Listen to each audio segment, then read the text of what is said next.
ಧಾರಾಕಾರ ಮಳೆಗೆ ಬೆಳಗಾವಿ ಜಿಲ್ಲೆಯಲ್ಲಿ ನಾನಾ ಅವಾಂತರಗಳು ಸೃಷ್ಟಿಯಾಗ್ತಿದೆ. ಒಂದೊಂದು ದೃಶ್ಯವೂ ಕೂಡ ಮೈ ಜುಮ್ ಅನ್ಸ್ತಾ ಇದೆ. ಸರಿಯಾದಂತ ಚರಂಡಿ ವ್ಯವಸ್ಥೆ ಇಲ್ಲದೆ ಮನೆ, ಅಂಗಡಿಗಳು, ಕ್ಲಿನಿಕ್ ಸಿಕ್ಕ ಸ್ಥಳಕ್ಕೆಲ್ಲ ನೀರು ತುಂಬ್ತಾ ಇದೆ. ನದಿಯಂತೆ ಮೋರಿ ಮಿಶ್ರಿತ ನೀರುಗಳು ಕೂಡ ನುಗ್ತಾ ಇದೆ. ಮಕ್ಕಳ ಪುಸ್ತಕಗಳು ಒಂದು ಕಡೆ ನೀರಿನಲ್ಲಿ ತೇಲ್ತಿದ್ರೆ ರಸ್ತೆಗಳಲ್ಲಿ ಜನ ನೀರು ಹೊರ ತೆಗಿಬೇಕಾಗಿರುವಂತ ಕಷ್ಟ ಆಗ್ತಿದೆ. ಹರಸಾಹಸ ಪಡ್ತಿದ್ದಾರೆ. ಕ್ಲಿನಿಕ್ನ ಒಳಗೆ ಹೊಳೆಯಂತೆ ಗಲೀಜು ನೀರು ಹರಿತಾ ಇದೆ. ಇನ್ನು ಮನೆಗಳ ಒಳಗೆ ಮೊಣಕಾಲು ಮಟ್ಟ ನೀರುಗಳು ಬಂದು ನಿಂತಾ ಇದೆ. ಮನೆಯಲ್ಲಿರುವಂತಹ ದವಸ ಧಾನ್ಯಗಳು, ಪೀಠೋಪಕರಣಗಳು ಕಂಪ್ಲೀಟ್ ಹಾನಿಯಾಗ್ಬಿಟ್ಟಿದೆ. ಇನ್ನು ಟಾಯ್ಲೆಟ್ನಿಂದಲೂ ಕೂಡ ನೀರು ಮನೆಗೆಲ್ಲ ನುಗ್ಗಿ ಹಿಂಸೆ ಪಡುವಂಥ ಸ್ಥಿತಿಯಲ್ಲಿ ಜನ ಇದ್ದಾರೆ. ಅಂಗಡಿಗಳಲ್ಲಿ ಇಟ್ಟಂಥ ದಿನಸಿ ಸಾಮಗ್ರಿಗಳೆಲ್ಲವೂ ಕೂಡ ಸಂಪೂರ್ಣ ನಾಶ ಆಗಿದೆ. ಸರಿಯಾದಂಥ ಚರಂಡಿ ವ್ಯವಸ್ಥೆ ಇಲ್ಲದಕ್ಕೆ ಈ ರೀತಿ ಅಸ್ತವ್ಯಸ್ತ ಉಂಟಾಗಿದೆ ಅಂತ ಅಲ್ಲಿನ ಸ್ಥಳೀಯರು ಪುರಸಭೆಯ ವಿರುದ್ಧ ಆಕ್ರೋಶವನ್ನ ಹೊರಗಾಕ್ತಿದ್ದಾರೆ. ದೃಶ್ಯದಲ್ಲಿ ಗಮನಿಸ್ತಾ ಇದ್ದೀವಿ ನಾವು ಎಂಥ ಪರಿಸ್ಥಿತಿ ಬಂದು ತಲುಪಿದೆ ಅನ್ನೋದಾಗಿ.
ಸದ್ಯ ದೃಶ್ಯಾವಳಿಗಳು ಗಮನಿಸ್ತಾ ಇದ್ದೇವೆ. ಇದು ಬೆಳಗಾವಿಯಲ್ಲಿ ವರುಣನ ಆರ್ಭಟಕ್ಕೆ ಅಲ್ಲಿನ ಜನಜೀವನ ಎಷ್ಟರ ಮಟ್ಟಿಗೆ ಅವ್ಯವಸ್ಥೆ ಆಗಿರೋದನ್ನು ಗೊತ್ತಾಗ್ತಿದೆ. ನೋಡಿ, ಮನೆ ಒಳಗಡೆ ನೀರು ತುಂಬಿಟ್ಟಿದೆ.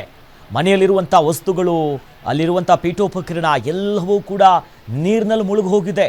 ಕೆರೆಯಂತ ಆಗಿಬಿಟ್ಟಿದೆ ಮನೆಯ ದೃಶ್ಯಾವಳಿಗಳು. ನೋಡಿ, ರೋಡ್ ಸೈಡಲ್ಲಿ ಹೆಂಗಿದೆ, ಮನೆ ಒಳಗಡೆ ಅವಾಂತರಗಳು ಯಾವ ರೀತಿ ಆಗಿದೆ. ಜನ ನೀರು ಆಚೆ ಹಾಕ್ತಿದ್ದಾರೆ. ನೋಡಿ, ಎಲ್ಲರೂ ಕೂಡ ಅಲ್ಲಿ ಹೊರಗದಲ್ಲಿ ಹೋದರೆ ಸಾಕು ಅಂತ ರಾತ್ರಿ ಮನೆಯಲ್ಲಿ ಇರೋರೆಲ್ಲ ಮನೆ ಹೊರಗಡೆ ರಸ್ತೆಯಲ್ಲಿ ಬಂದು ನಿಂತಿದ್ದಾರೆ. ಯಾಕಂದ್ರೆ ಮನೆ ಒಳಗಡೆನೂ ನೀರು, ಮನೆ ಮುಂಭಾಗದಿರುವಂಥ ರಸ್ತೆಯಲ್ಲೂ ನೀರು, ಎಲ್ಲವೂ ಕೂಡ ಸಮ ಆಗಿಬಿಟ್ಟಿದೆ.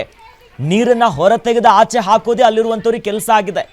ಸದ್ಯ ಎಲ್ಲರೂ ಕೂಡ ಪುರಸಭೆಗೆ, ಸದ್ಯ ಸ್ಥಳೀಯ ಜನಪ್ರತಿನಿಧಿಗಳ ಮೇಲೆ ಆಕ್ರೋಶವನ್ನು ಹೊರಗಾಗ್ತಿದ್ದಾರೆ.